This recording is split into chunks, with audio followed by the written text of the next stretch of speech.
13, a therapist says, cognitive psychotherapy focuses on changing a patient's conscious beliefs. Thus, cognitive psychotherapy is likely to be more effective at helping patients overcome psychological problems than are forms of psychotherapy that focus on changing unconscious beliefs and desires. Why? Well, since only conscious beliefs are under the patient's direct conscious control. One test, and I don't formally emphasize this that much, but you do need to understand what part of that argument is the conclusion and what part of that argument is the evidence. So, what's the conclusion there? Who asked for number 13? What's the conclusion of that argument? After the thus, right? What's that?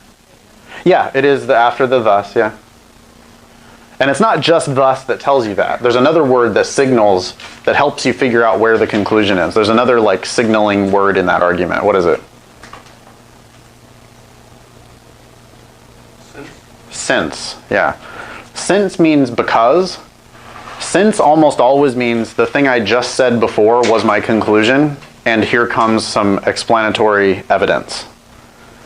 Okay, so both of those are clues there that the thus is introducing the conclusion and the since is introducing a premise and also telling you that probably what came right before it was the conclusion. So you could then rearrange the argument before you even go on to the answer choices or whatever else. Remember, I'm willing to take all the time in the world in order to understand the argument. So to rearrange the argument, you get cognitive psychotherapy focuses on conscious beliefs. Only conscious beliefs are under a patient's direct conscious control. Therefore, cognitive psychotherapy is likely to be more effective at helping patients overcome psychological problems. Right? That's the argument. Now, does that add up? Cognitive psychotherapy focuses on conscious beliefs. Only conscious beliefs are under the patient's direct conscious control. Therefore, it's more likely to help you overcome psychological problems. Wait a minute. That now after rearranging it, now I'm seeing a gap in the argument. So the gap that I would identify here is, are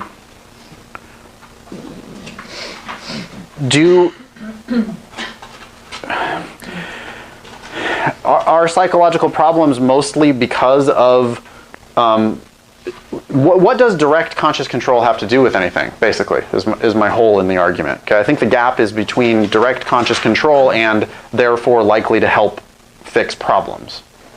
I get it that only your conscious beliefs are likely to be under your control.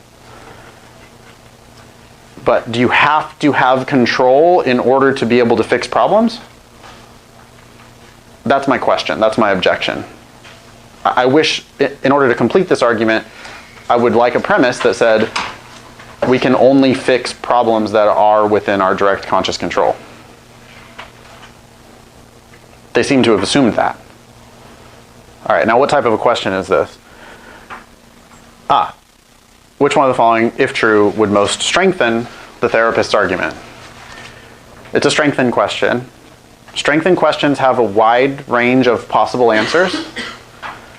You can strengthen an argument a little bit, or you can strengthen an argument a lot.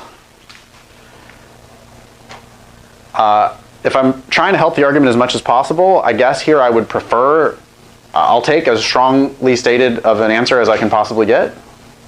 So something like, nobody in the history of the world has ever fixed a problem that they did not have control over. That'd be pretty good. It's a missing piece of the argument. I think that would help the argument a lot. So that's my prediction.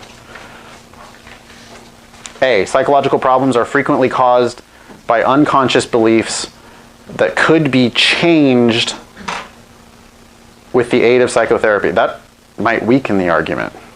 B, it's difficult for any form of psychotherapy to be effective without focusing on mental states that are under the patient's direct conscious control. That's almost exactly what I was looking for. C, cognitive psychotherapy is the only form of psychotherapy that focuses primarily on changing the patient's conscious beliefs kind of seems like it already said that. I don't see that as a missing piece of the argument. D, no form of psychotherapy that focuses on changing the patient's unconscious beliefs and desires can be effective unless it also helps change,